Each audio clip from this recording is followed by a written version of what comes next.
Since 1887, the Stonington Free Library has been a center for knowledge, ideas, creativity, and entertainment. It is a comfortable and welcoming community space for the town of Stonington, Connecticut, where all ages can explore, discover, gather, and learn within a building of distinctive and unique architecture. This video program is an evolution to expand the offerings of the library to share directly in your home or organization. Welcome to the Thoughtful Thursdays speaker series, made available to you by the Stonington Free Library.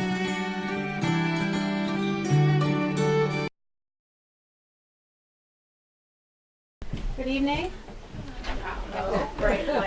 Thank you for coming tonight to hear our Thoughtful Thursday talk on child anxiety, promoting child anxiety. No. We do that already. Let me start again. Promoting child resilience in an age of anxiety. My name is Amanda Mann. I am a member of the Library Program Committee, and it's my pleasure to introduce our speakers tonight, who will talk to us about child and adolescent anxiety, what it is, what contributes to it, and how best to manage and treat it. Ellen Flannery-Schroeder is a professor of psychology at the University of Rhode Island and is the co-director of the New England Center for Anxiety in Westerly. Dr. Flannery-Schroeder's areas of research and clinical expertise include anxiety disorders in children, efficacy of cognitive behavioral therapy, treatment and prevention programs for children at risk for anxiety, as well as the role of family factors in the onset and maintenance of childhood anxiety. She's been involved in the prevention and treatment of anxiety disorders for more than 15 years and has written numerous articles and book chapters on the topic. Did I say something wrong? No, let's just have a side talk. Go right ahead. Maureen Masson currently serves as a school psychologist for our very own Stonington Public Schools. In that role, she serves students in pre-K through 12th grade, providing psychoeducational, social, emotional, behavioral, and transition assessments, providing individual and group counseling, community and staff consultation, and case management services. She has worked with students, school staff, and families in Stonington schools since 1998. Please join me in welcoming Ellen and Maureen to our Thoughtful Thursday series here at the library. We were having a side conversation about whether we should stand or sit. I'm a stander. Apparently Maureen is a sitter. Yeah, no, I'm willing to stand. I'll stand by you, Ellen. Stand.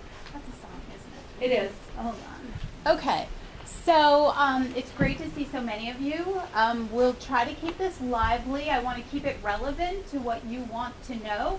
I'm making some guesses here about what information or what questions you might have. But if I don't get them quite right, please feel free at any time. You don't have to wait till the end. Raise your hand or yell out, given that it's St. Patrick's Day. Yell out your question. And we'll keep it interesting. We'll keep it light, I hope, because I do realize that I might stand between you and a Guinness. So we'll get you out of here in time. Okay. So we're doing this David Letterman style. We're going to do the top 10 most relevant questions, we hope. Before we begin, let me just give you a little outline of what we're going to cover. We're going to talk about what parents need to know about parenting an anxious child. I'm assuming some of you may have them at home, or some of you may be anxious parents, or some of you are just anxious individuals. I love to talk about anxiety because it is so incredibly relevant. Everyone can identify with anxiety, and so everybody's got an interest in it. So it's a real passion of mine. We're going to talk about the origins of anxiety. Where does it come from? What does anxiety actually look like, or how does it manifest? What to do about it, what to avoid doing, kind of key, and what's next. And we'll try to, I tend to be a talker, I don't know about Maureen, anyone who knows me will. So we'll try to leave some time for questions at the end, but really sprinkle them throughout. It makes it way more interesting. Okay, so number 10. Is my child anxious? So first off, we have to say, as I alluded to earlier, anxiety is completely and utterly normal. We all experience it. Not only is it normal, but it's adaptive. We want to be a little bit anxious. We don't want too much. We don't want too little. I'm often telling kids, You wouldn't make it through the day if you had zero anxiety, because you'd step out the door and you wouldn't look both ways before you cross the street, and boom, it could be the end. So we want to have what researchers a long time ago called a middling amount of anxiety. A little bit is healthy, keeps us motivated. Protects us. Yep, absolutely. Keeps us safe, keeps us sort of performing at our peak level. Anxiety varies in intensity from person to person. I like to use my husband as an example. He was contemplating coming, but I was like, no, stay home. I'm a little anxious. Stay home. I don't need you there. But I'll often sort of tell this story because it's a really good exemplar of both my nerdiness and his nerdiness, and how anxiety really differs in different people. Anxiety is really nothing more than that fight or flight response. So if you think back to biology class, and you remember fight or flight, it's what happens to your body very automatically when there is a threat in the environment. So here's the story. My husband, he's more laid back. I'm a little, more anxious. It's no surprise that I study anxiety. So we're driving in the car, and I am driving. My husband is sitting in the front seat next to me, and Can I interject? Yeah. I would never be allowed to drive because he has a healthy level of anxiety. Well, the more anxious person apparently drives. Not usually, though, for me. But anyway, in this particular case, I was driving, and as I was in the right-hand lane, there was a car that was pulling out. It had been parallel parked, and it pulled out and came within inches, I'm certain. Within inches, realized there's an anxious filter on, so who knows, it could have been a foot, but it was close. And my husband, you have to know, is a neuroscientist. Okay, so he knows all about the fight or flight response, which really is called the sympathetic nervous system response for those who are nerdy in the audience. And so I had a full-blown sympathetic nervous system response. I saw the car coming, I did one of those kind of things, and my legs went weak, the adrenaline was coursing through my body, and I look over at my husband, and I said, "Are your legs weak?" And he said, "No."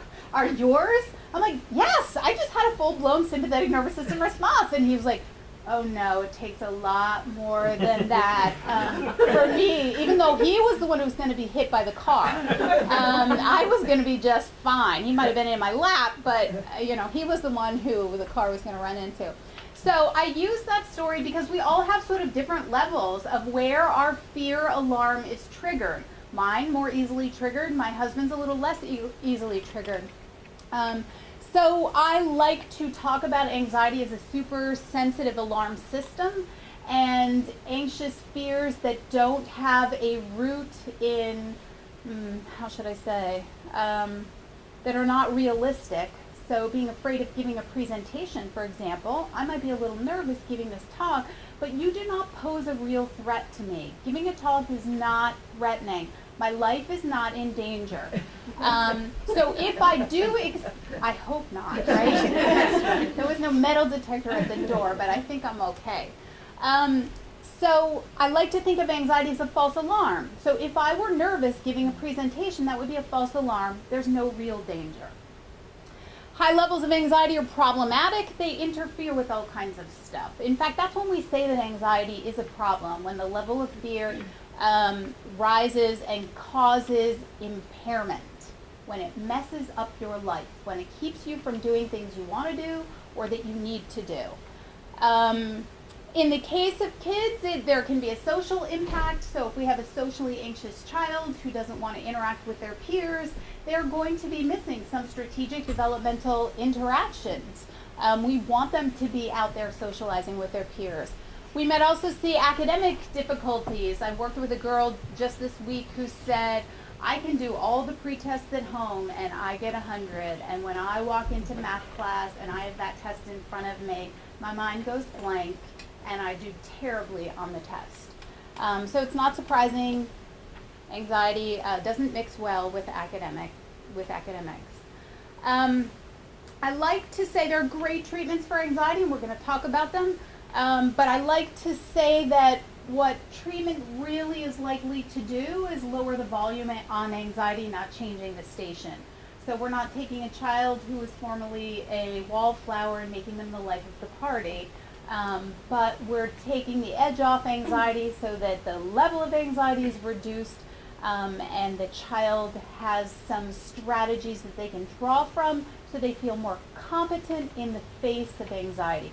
We don't want to make anxiety go away, and we can't make anxiety go away. And just as a side note, we definitely want to promote distress tolerance. We want kids to be anxious. I know, I said it, I think I'm crazy, but I'm going to prove to you why a little bit of anxiety is a good thing, I hope. You want to add anything? Feel free to interrupt me. Thanks. Any questions so far? Okay. All right, so anxious children, I could replace this with anxious individuals. Do three things.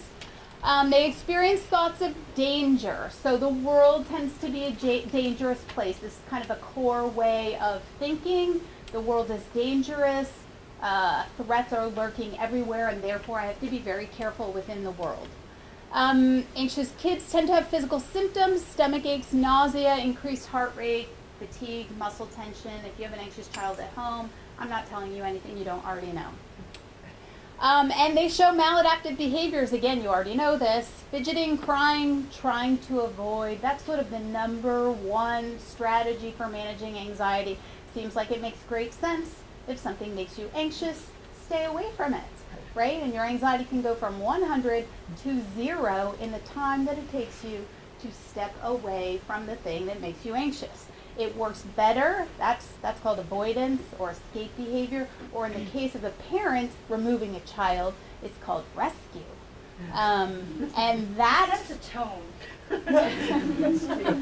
Rescue or avoidance or escape is the most effective anti-anxiety intervention that exists, because it takes you from 100 to 0 in no time at all, and that's why people love to do it. However, how long does that positive effect last? Oh, it's very short term, that's the problem. So if you're afraid of a dog and you just get away from the dog, your anxiety has now gone down to 0 and you're very happy with your cats at home and no dogs.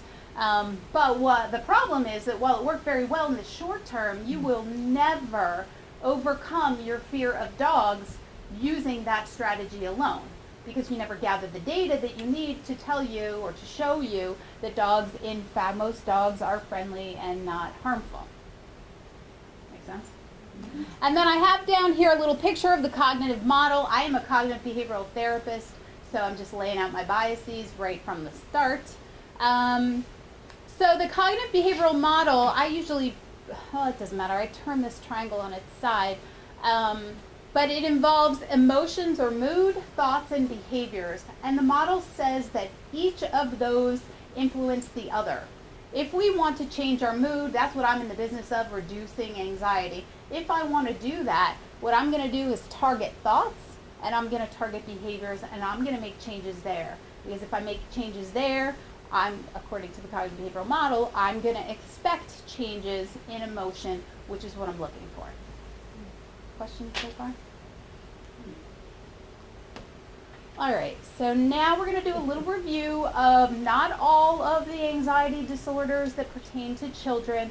We will start with the big three. So the first three up there, not including obsessive compulsive disorder, are called the big three, the most commonly occurring childhood anxiety disorders. Separation anxiety disorder involves a fear of separation from one's caretaker. Parent typically, but not always. It manifests like a child who doesn't want to sleep in their own room, a child who goes to the nurse's office frequently, we call them frequent flyers, or who makes calls home. And the real sort of fundamental issue with separation anxiety is that something bad is going to happen in the big bad world to prevent me from being able to be reunited with my loved one. So something bad's going to happen to me as the child, or something bad's going to happen to my parents, and then we're not going to be able to reunite. I once, years ago, did an intake with a family, And so I'd never met them before, and the parents, clearly very good parents. It was very obvious to me that they were reliable and really good caretakers. But their son, who was 10 at the time, wouldn't go to a friend's house in the evening. And the parents couldn't, he would go during the day, but he wouldn't go in the evening. And the parents couldn't understand, and they said to him, "Why won't you go to a friend's house in the evening?" And he said, "I'm afraid you're not going to pick me up." And they're like, they're telling me, "We've always picked him up. I promise. Don't call DHS. You know, we've always picked him up." I'm like, "I know you've always picked him up. He has separation anxiety." So the fear was that something bad would happen, and they wouldn't be able to come back and pick him up. Not that they were untrustworthy or unreliable, but that something bad would happen in the world which would prevent them from being able to come and get him. They were very relieved to hear that. Okay, so then we have the second one, which is generalized anxiety disorder, GAD, just in case I accidentally call it that. I often sort of joke, but it's not really a joke, that I could make this diagnosis with one question. I'll let you think about that. I'll describe the disorder and then you tell me the one question. So generalized anxiety disorder, excessive worry about everyday life events. These are the kids who are worrying about multiple life domains. They're worried about their pet's health, their parents' finances, their performance in school, their soccer performance, you name it, they can find something to worry about. Oftentimes all of this worrying has some physical consequences. So these children often complain about difficulty sleeping at night. I lay down and I have this like hamster wheel in my head and my thoughts just keep going around. Or stomach aches, very frequent, muscle tension, headaches, very common.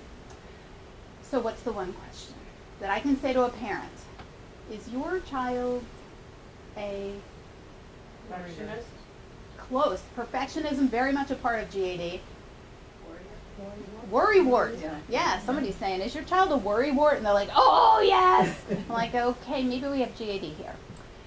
Social anxiety, the root of social anxiety is that I'm going to do something that will be embarrassing, others will negatively evaluate me, and I will feel foolish or embarrassed when that happens.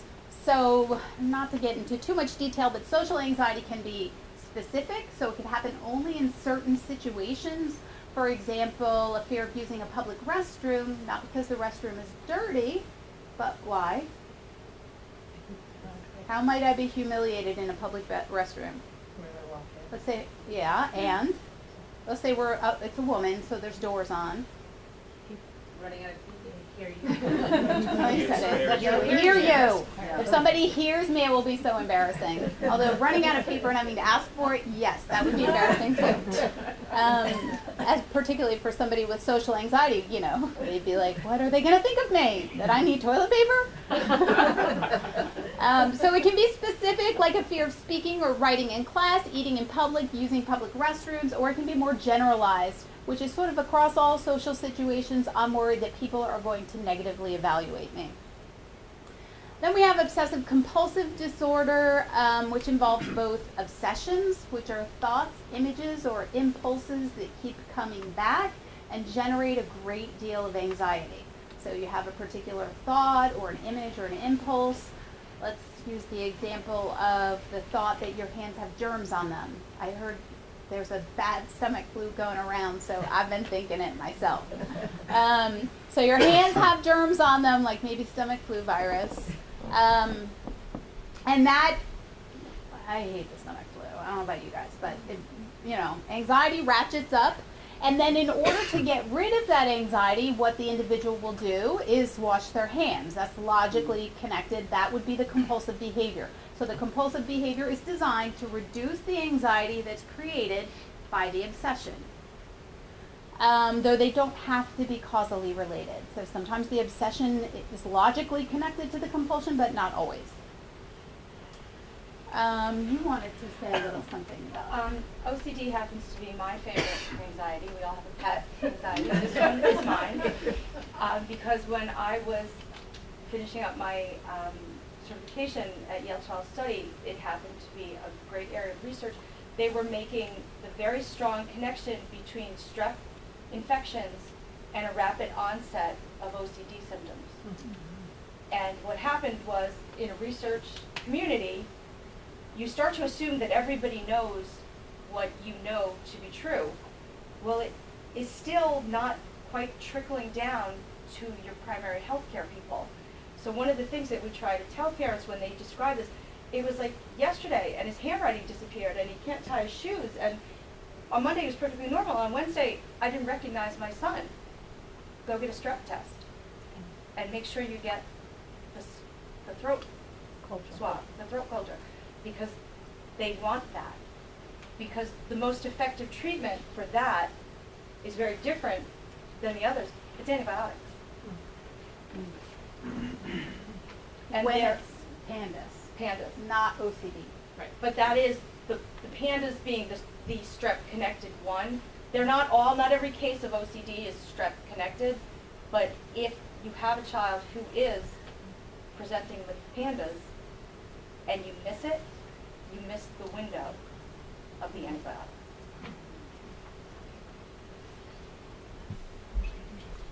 Questions so far? All right, we'll move on. We'll cover a couple more. Specific phobia. Rates of specific phobia is the most common anxiety disorder. There's no doubt that probably half of the people in this room have had a specific phobia or currently do. It's an excessive fear of a specific object or situation. A fear of the dark, a fear of elevators, a fear of needles, clowns, balloons, flying, Sharks. Yeah. Don't yeah. watch Shark. And typically you see avoidance or tantruming in adults or kids, just kidding, when you have to face the feared situation or object. Then we have panic disorder. Panic disorder you don't typically see in young kids, though it's kind of tricky because a lot of parents will describe that their child is having a panic attack, when in fact what they really mean is my child is having an intense, acute period of high anxiety. And it isn't necessarily panic disorder. Panic disorder involves panic attacks that come on very suddenly. So anxiety rises from 0 to 150 in 10 minutes.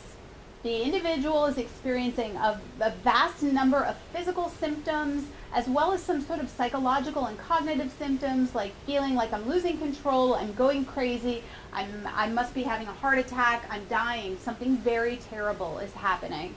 And it's no surprise that a majority of very first panic attacks end up in the emergency room because the person feels as if they're having a heart attack or dying. I see a lot of nodding heads. Okay, so in order to diagnose panic disorder, those have to be out of the blue. Panic attacks can be triggered by something, like you're afraid of dogs, you see a dog, you have a panic attack, or they could just be out of the blue. You wake up in the middle of the night, all of a sudden, for no reason, out of the blue, boom, you're hit with a panic attack. So I have listed up here, fear of having a panic attack is sort of a core piece of panic disorder, because once you have one, man, you do not want to have another one. And so you start engaging in behaviors to avoid the place and things associated with having that panic attack because you're so fearful of having another panic attack. That's what panic disorder really looks like, not kids who sort of freak out because they're afraid of X, Y, or Z. It can be accompanied by agoraphobia. I've alluded to the fact that, let's say you have your first panic attack in a grocery store. You don't want to do the grocery shopping after that. And so you might start avoiding that, and then next thing you know, you're driving to Stonington Library and you have one in the car. Well, now you don't want to get in the car. And so what can happen is your world begins to shrink because of the fear of having these panic attacks, and that's when you end up with agoraphobia. You have agoraphobia with panic. And we also have post-traumatic stress disorder. It actually used to be conceptualized as an anxiety disorder and now is no longer conceptualized as an anxiety disorder, but these things are very fluid. There are really no mental, not to give you too much of a lecture, stop me at any time, but mental health disorders are really kind of arbitrary. It was a bunch of psychiatrists, male psychiatrists, who in the 20s or so decided to carve up these categories, and they're rather arbitrary. and they change across time. So disorders come in and disorders go out. And I think it's just really important to keep that in mind. So what is post-traumatic stress disorder? There has to be some kind of stressor. They used to say that it had to be a stressor that was outside the realm of normal human experience. It had to be really pretty significant stressor that most people didn't experience in their lifetime. And then they changed the definition of what the sort of traumatic event had to look like, because individuals who were victims of domestic violence, and domestic violence was frequent enough that people were no longer conceiving of it as an experience that was outside the realm of normal human experience. So individuals who had PTSD secondary to domestic violence were not eligible for diagnosis. And so they changed that pretty quick. And that's what I mean by this is fluid. Things change. Disorders come in. Like now we have premenstrual dysphoric disorder. Oof, that one really gets I me. think one of the things that needs to trickle down is if it's not eligible for diagnosis, it means insurance isn't going to pay for your care. Yes, exactly. Okay, is it your fault? Maureen says yes. I say no. I say it doesn't even matter. Let's not even go there. But let's, and if we knew what caused anxiety, like you'd be a billionaire. So parenting an anxious child is counterintuitive. I'm going to talk more about that because for those of you who are parenting an anxious child, I do hope that you leave here saying, oh my God, what the heck have I been doing? I hope you leave here saying that because it's counterintuitive. So you can't always rely on your instincts. That's why I have a job. Okay, so anxiety is likely caused by a combination of factors. There is no doubt that anxiety is genetically determined, no question. How parents react to a child's anxiety, they might inadvertently be reinforcing that anxiety. We'll talk a little bit more about that too. We don't want reinforcement of anxiety. There are many kids who show up in the school, you might be able to talk a little bit about this, who derive a sense of specialness from being anxious. And you know, I'm always telling them and their parents, look, I want you to be special, but not because you're anxious. You are special, and let's find those areas and let's not make it be anxiety as your primary. In school, one of the hints that we have that you're anxious and special is that you don't come. And you're allowed to not come. Because your mom calls in and says that you don't feel good because you're afraid to go to school. Yeah, and that leads to sort of another problem, which is a lot of kids who experience anxiety, I mean, if you think about the physical symptoms of anxiety, so you've got a headache, stomach ache, you might be vomiting, you might have diarrhea. I mean, this happens when we get anxious. So how do I know if I have that nasty stomach bug that's going around, or how do I know if it's anxiety? And kids are not often really good reporters. So when kids come in for treatment, that's the first thing we teach them, is how to tell the difference. And often we have to teach parents the same thing, because parents can't discern, you know, how do I know if I should let my child be home or not? And I say you've got to see the bodily fluid. No, you know. Fever. Go fever. Yeah, or fever. Because the worst thing that happens is you send your child to school, they go to the nurse, and the nurse sends them home. It's not a terrible thing. There are worse problems which come from allowing your child to stay home day in, day out, and getting them back to school can be very difficult. Modeling. So parents should always be aware of how they cope with anxiety. You know, does the parent also sort of live by the motto, the world is a dangerous place and I have to be careful within it? How are you coping? How are your coping mechanisms? Are they failing you, or are you using good coping? Stressors, absolutely. Stressors increase anxiety for everyone. And I have up here societal messages because we get messages that we should always be happy, right? We should be happy. We should never really experience any dysphoric emotions. Are you supposed to be sad? No, we got to fix that. Are you supposed to be anxious? No, we have to fix that. You're not supposed to be angry. Jealous? Like, you can't be anything but happy. When the reality is that we have to have those other emotions. You can't have happiness if you don't have sadness. You gotta have a little anger to like raise a good kid. I'm convinced. So we have to have some of these. And also, we need to learn distress tolerance. If we're just happy all the time, which is just, it's improbable. It's not going to happen. There are events in life that will require coping. And when those events happen, we need to have our kids able to tolerate some distress. So I know you're really anxious about going to school, but you just need to do it anyway. You know, you need to pretend like you're not anxious, and I can give you some strategies to make you a little more comfortable, but the reality is these strategies might not take your anxiety to zero, and that's okay. You need to, I do that every day of my life, don't you? Every day of my life I'm doing something that makes me a little bit anxious. In fact, that's my motto. Eleanor Roosevelt said, do one thing every day that scares you, as long as it's legal and follows the parents' rules. I personally abide by that motto. So I say I'm sorry. To interject from the school model, which is why I'm here, I think when Ellen talks about tolerating the distress and the rescuing is where we also see a lot of that interaction between home and school. Well, my boy got a C. I'm sure that he deserved an A. It must be because Mr. Cody's a bad teacher. Mr. Cody's an excellent teacher, by the way. And then we wind up in this sort of coercive relationship between parents and school and child. Because it's different. I have 2 children in high school, and when things don't go their way, it's not nice at my house. But I tolerate their distress. And they need to tolerate it as well. Yeah, I just read an article. I'm a big believer in failure. I'm always like congratulating my kids when they fail. Not big. Failure with effort, I celebrate. Failure with no effort, I get really upset about. But I think, again, that's one of those societal messages. You can't make mistakes. You have to be perfect. You can't take any risks or take any chances. You got to get it right the first time. And certainly in middle school and high school, those kids, man, there's like little room for error. You got all those social pressures coming in.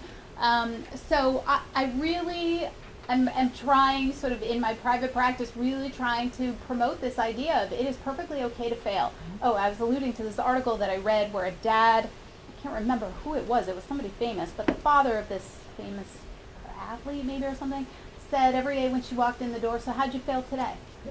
And I love that. And I've also read, fail stands for first attempt in learning, so I really I like to support this view because it just recognizes that perfectionism is way overblown. You can't reach it. There's no reason for it. Really, we're all just kind of like fumbling idiots trying to make it through the world, supporting each other in doing that. And that's okay. In fact, that's great. Won't you just outgrow it? Can't I just ignore this? This might just be a phase, right? How do you know? Might be a phase. My answer to that is if it's causing impairment, you got to address it. So anxiety in childhood is linked, there is no doubt, to depression and substance use in adolescence and adulthood. It does appear that anxiety is temporally before. So that I always say anxiety and depression are best friends. It makes perfect sense. If you think about I say best friends. Anyway. But it does appear that childhood anxiety is what leads later. So in all of the research, it looks like anxiety predates the depression. And then they walk hand in hand down the aisle for the rest of your life. Unless you treat childhood anxiety, shameless self-promotion, if you treat childhood anxiety, it doesn't actually seem in early research, it doesn't appear to be affecting depression, though I don't think we've done enough research to really be sure about that. But there is at least one study that shows that it decreases substance use. So if you teach ways to sort of manage your anxiety early on, you can have lifelong advantages.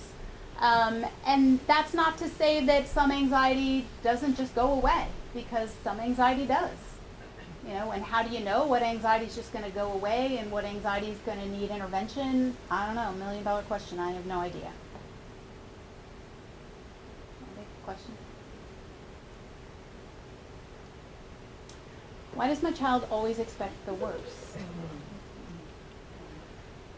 Okay, so do you remember that? Well, it doesn't matter. The cognitive model holds that it's not an event that occurs in our life that makes us feel a particular emotion. It's not the event that causes distress. It's what you say to yourself about the event.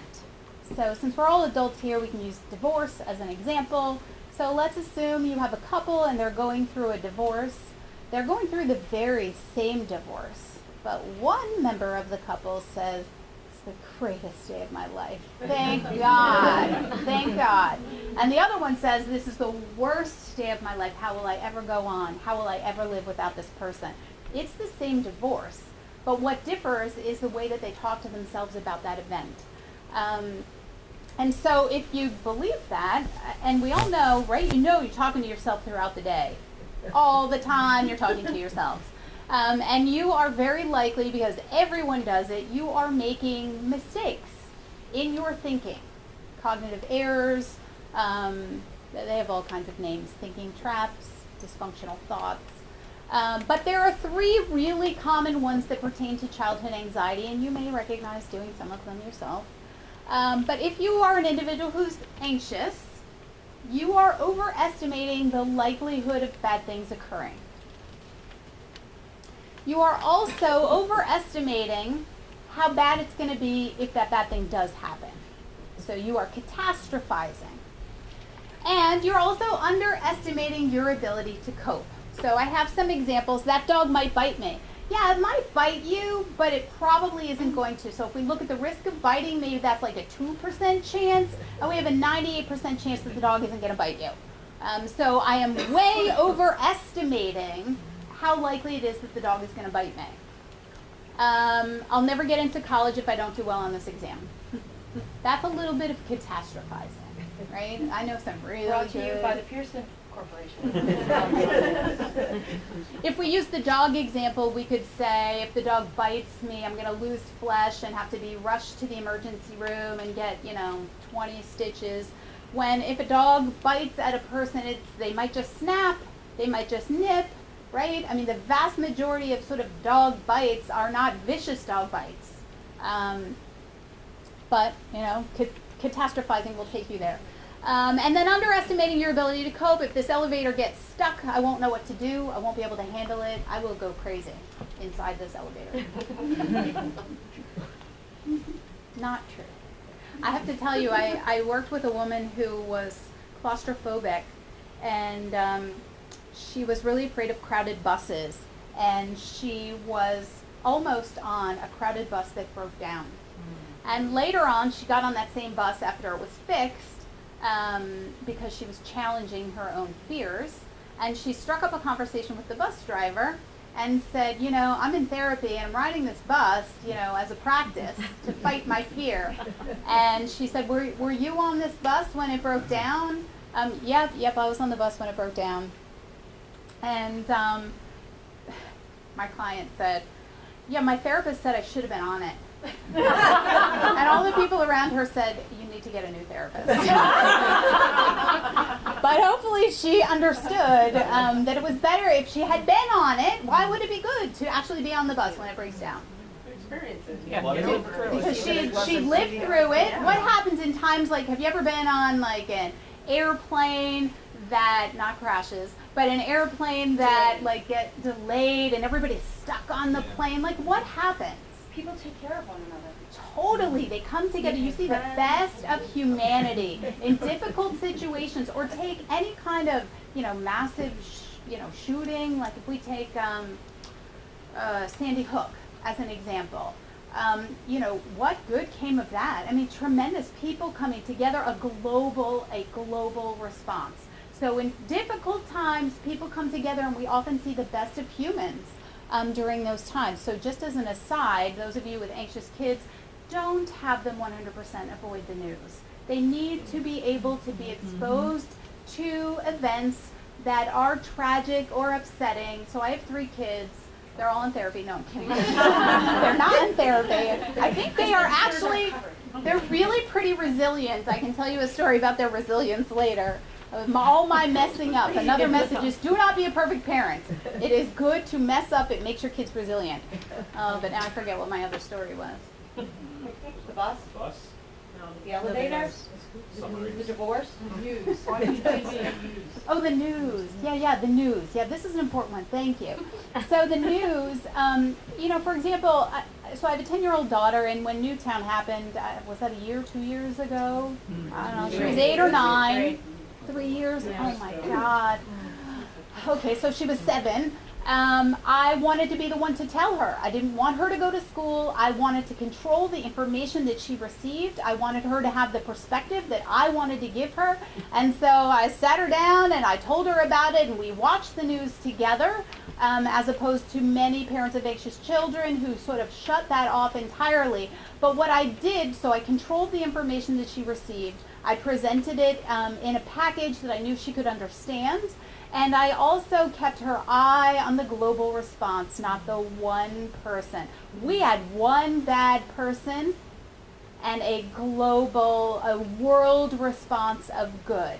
Now, what is wrong with that message? That's a great message. Don't protect your kids from that message. Just make sure that they have their eye on the good and not the bad. Yeah. Mr. Rogers, I think he famously said, look for the helpers. Yes, exactly. And I'm an educator, and when Exactly. unfortunately tragedies happen and the kids ask me questions about it, I'm like, well, look at all the people that responded so well to it. Look for the helpers. I'm so glad you're an educator. Yay! Yes, exactly. And a lot of parents have a real hard time with this because they don't want to let their kids know that bad things happen in the world. Bad things happen. You got to build distress tolerance. You want to do it in a developmentally appropriate way. I'm not saying take your young child and expose them to all kinds of super scary things, but do it slowly, incrementally, in a very developmentally and sensitive way. Okay, so we talked a little bit about the mistakes that people make in their thinking. One of the things you can do with your anxious kids is get them to identify what they're saying to themselves in their heads. Oh, I think one thing I started to say earlier is that we often talk as if events make us feel a particular way. Like, he made me so mad, or no, my kids used to give me, he made me hit him. I'll be like, oh, no, you hit him all by yourself. But I think the focus on what are you thinking, what are you saying to yourself in your head is really an important one. For kids to be able to develop that skill to know what they're saying to themselves puts them far and away, on a sort of better, a better place to be able to cope with anxiety. So if they're young, you could say a penny for your thoughts, because that helps them to stop and say, hey, what was I just thinking about? Which ultimately will lead, as they grow older, what were you saying to yourself before you took that test? And was that really accurate and true? Or is there something else that, might have been more true that you could have said to yourself? So we try to modify those anxious thoughts into coping thoughts. Coping thoughts are not sort of Pollyanna positive thinking, but rather, what is real? What does the data tell us? So, for example, taking a test, I stink at tests. Coping thought could be, I don't have to be the best, I just have to do the best I can. Or I'm going to get so nervous, my mind will go blank and I'll forget the answers. By the way, most of the kids who say that have A averages. Yeah. So I'll say, okay, well, how's it gone in the past? What's happened before? Oh, well, before I did really well on the test because, anxious kids are perfectionistic, so academically they tend to do well. Not always, but certainly some do. So you want to look to the data. We pretend that we're detectives or scientists. Let's gather the data and see what it tells us. And that's what we're going to rely on, not those thoughts in your head. What's the most researched and effective treatment approach? You know what the answer is, right? Could somebody say it? What kind of cognitive behavioral therapy? That's like, not Freudian?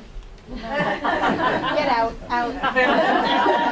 You went from 0 to 0. No, totally kidding. But you already have my biases are all up front. But I will tell you that research points to cognitive behavioral therapy, and I follow the research. I try to be a scientist. I mean, I'm encouraging the kids that I work with to do that, and I do that the same. So when I'm doing treatment, I want to do things that I know work. You wouldn't go to a doctor who's like, I don't know if this is going to work, but let's give it a try.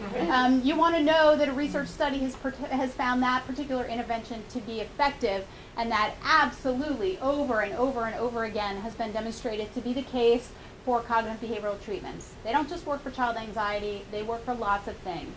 Now that doesn't mean that interventions that haven't been studied through research don't work, it just means we don't know it yet. Somebody's got to do the research. That we love, and we incorporate this with kids at school in partnership with their outpatient providers and their doctors, is they have functional MRIs that document that CBT actually changes the structure of your brain. Wow. Like, it is that powerful. And oftentimes when, again, the pharmaceutical industry is almost as powerful as the Pearson testing industry. So there is this kind of push for parents to medicate. And I think what winds up pushing that more rapidly is CBT is incredibly effective, but not everybody who's an outpatient therapist can do CBT. And sometimes they don't tell you the truth.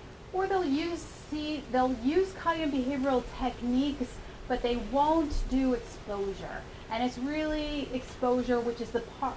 So, okay, now's the time for it.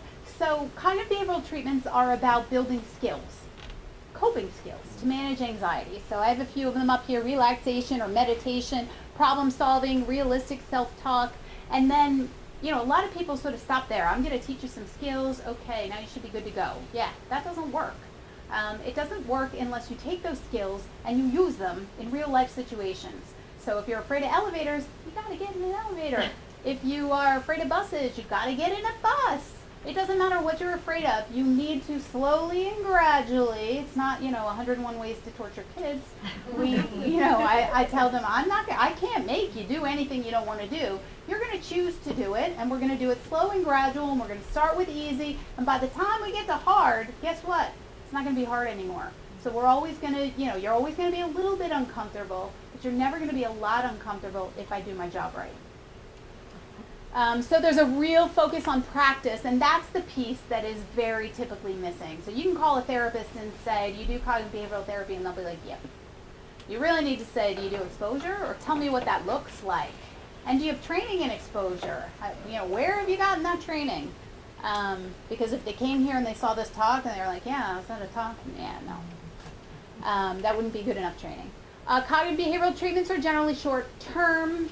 They have the most research, and they currently are, the efficacy isn't perfect. It's about 65% of all kids end up without their primary anxiety disorder, which is pretty good when it comes to therapy. What percent was that? 65.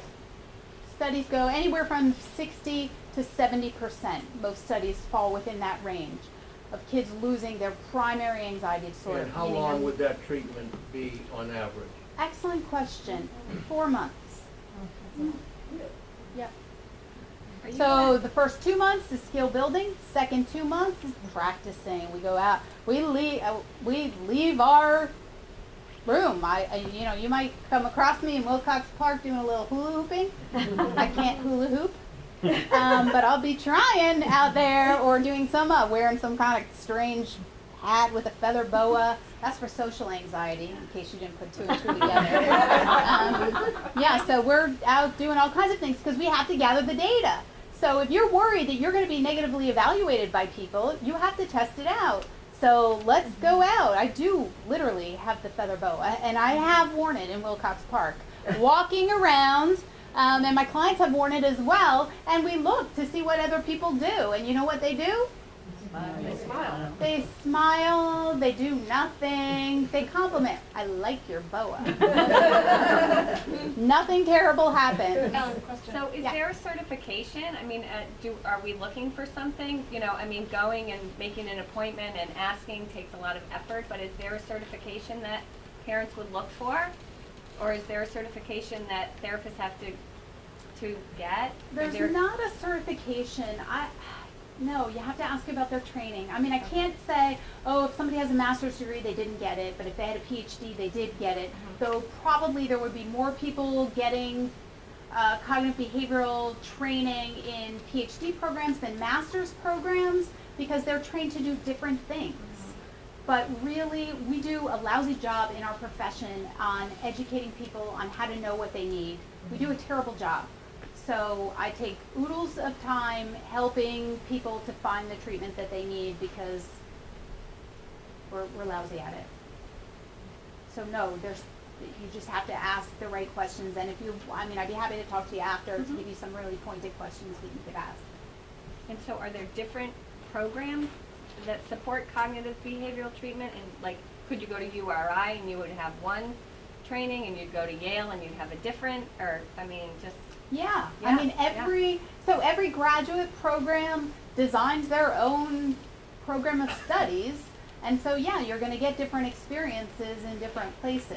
But the underlying tenets Are the of same. the practice should be the same, which is that it has to be functional and focused and active. And oftentimes what we find with a lot of kids, they go to therapy, and that's lovely.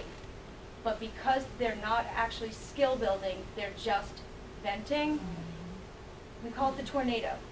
That instead of being less anxious and more adaptive, they're more angry and they're more focused on how angry they are without the skills to lower that level of agitation. So is there a list, perhaps, like if I called you in the Stonington schools, I'd would you give give you me a Ellen's list name.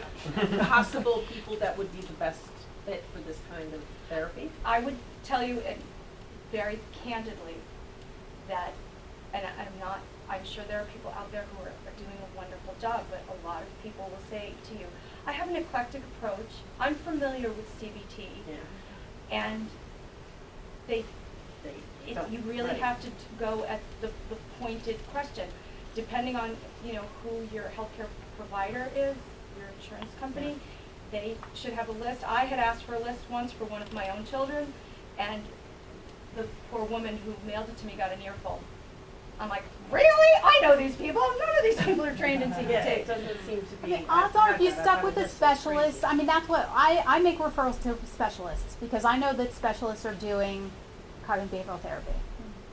So because I have a daughter who I would like to get involved in this, and if I called your office, You would call my give office me- and we will, between your provider network and what we know, we should be able to pare it down and find someone who is qualified and appropriate. I don't want to totally rush you guys. I do want to just make I a know. note. Okay. I saw it, and we're only halfway Okay. through, and I told you I'd get you to a Sorry. beer. Won't forcing my child to face his fears cause emotional harm? We talked a little bit about this, right? So do you know the answer? No, it's not going to.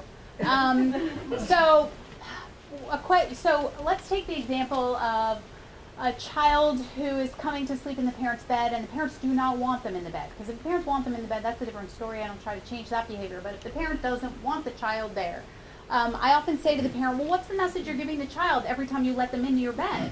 Because they're thinking, well, I want my child to know that I'm always there for them, that I'm always there to meet their emotional need.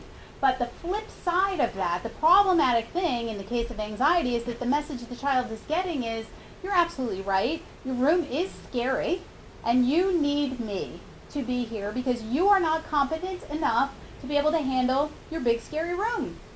And so when you say that to parents, they're like, oh my gosh, yeah, you're right. That's what she meant about the counterintuitive. Yeah, exactly. Keep it developmentally appropriate. So I have a lot of parents like, can I scar my child? Not as long as you're making them do something developmentally appropriate. There are lots of ways you can scar your kids. But making your first grader ride the school bus is not going to be scarring. They'll never come back to you. I guarantee it. They won't come back at 21. Mom, you ruined my life because you made me ride the school bus in first grade. But they can come back and say, you didn't make me ride the school bus in first grade. And why didn't you do that? Because now I don't know how to regulate my emotions and I have no friends. Your fault. Okay, so anytime you're permitting avoidance, escape, rescue, or is there another word? Doesn't matter. They're lost opportunities. So when you put that first grader on the bus and you send them off and the child is crying and you're crying but you don't let them see it, which is perfectly acceptable, you are helping that child to build their coping skills. You are letting them know, I have every confidence in you. You can do this. It's going to be hard, but that's okay. Life is sometimes hard, and I'm going to be here for you and cheerleading for you when you get off that bus. And we are going to celebrate big. So you're building their coping skills, their emotion regulation skills, because they learn how to calm themselves down. But they might be crying on the way there. They might even be crying when they enter into the school. If you have a really good crier who's been reinforced for crying for a long time, they might even be crying into like second period. But eventually, they stop. Because they're dehydrated. Well, really, because your body goes into fatigue. So you can't have anxiety that's elevated for really, really long because your body just naturally becomes fatigued. And we don't want them missing out on social skills. And as much as people, I don't know what your experiences were on the school bus, you learn some social skills. Good and bad, you learn them. Okay, should I work with my child's school? That's why I'm here. I think a lot of parents hesitate to disclose because they have this idea that we all sit around in the lunchroom and be like, did you hear about this case? Actually, most of us don't get to go to lunch, so there are no conversations. We're all too busy waiting in line for the bathroom where we're going to get a disease. Now, Ellen typed this one, and dangers of work in the label is? A lot of parents want to use the fact that their child has an anxiety disorder to get some special services. My child is special, my child has an anxiety disorder, and I'm going to get everybody marching around to cater to my child. We don't want that. This is, again, speaks to the specialness of the child. Let your child be special for some other reason, and not for being anxious. And I think where we sometimes run into a little bit of conflict is that we are in the business of skilled promotion. Great, but skilled promotion, and if you are always accommodating, you are never remediating. So think of like if you twist your ankle, would you ever go, I'm never going to walk again? Yeah, you might go to physical therapy and learn how to gradually build back the skill in your ankle, and we try to put it in that perspective for parents because yes, your kid is going to be distressed and they're going to be complaining and it's too much and I can't do it. And our philosophy is let's accommodate just enough to get that kid in the building so that we can promote resiliency. And the best way to do that is the next slide. We get this one a lot, and there are teachers who are well-intentioned and misinformed, and then they become parents.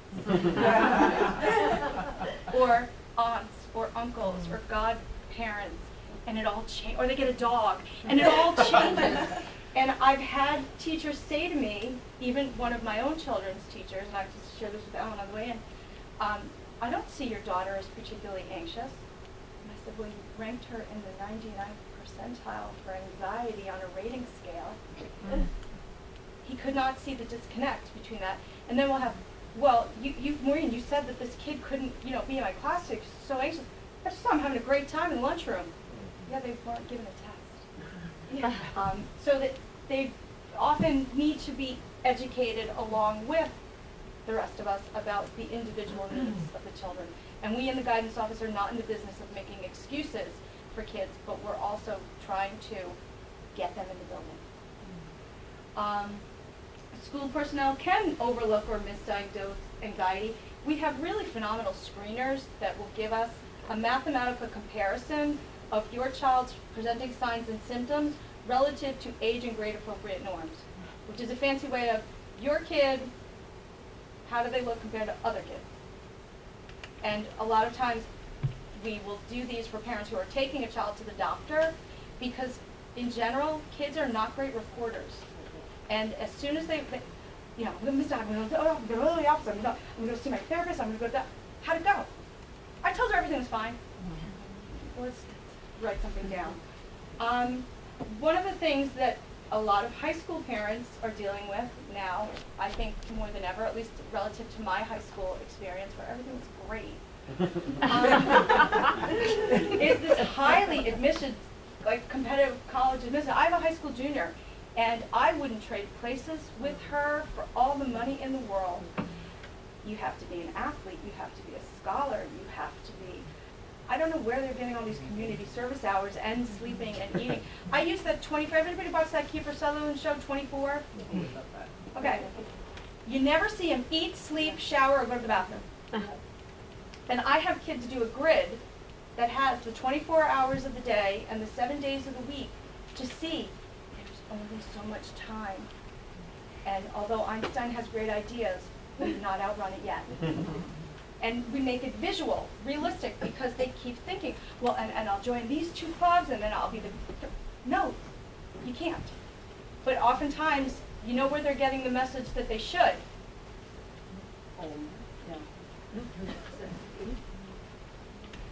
So how can school personnel help? And we really can, and the greatest way to do that is the collaboration model.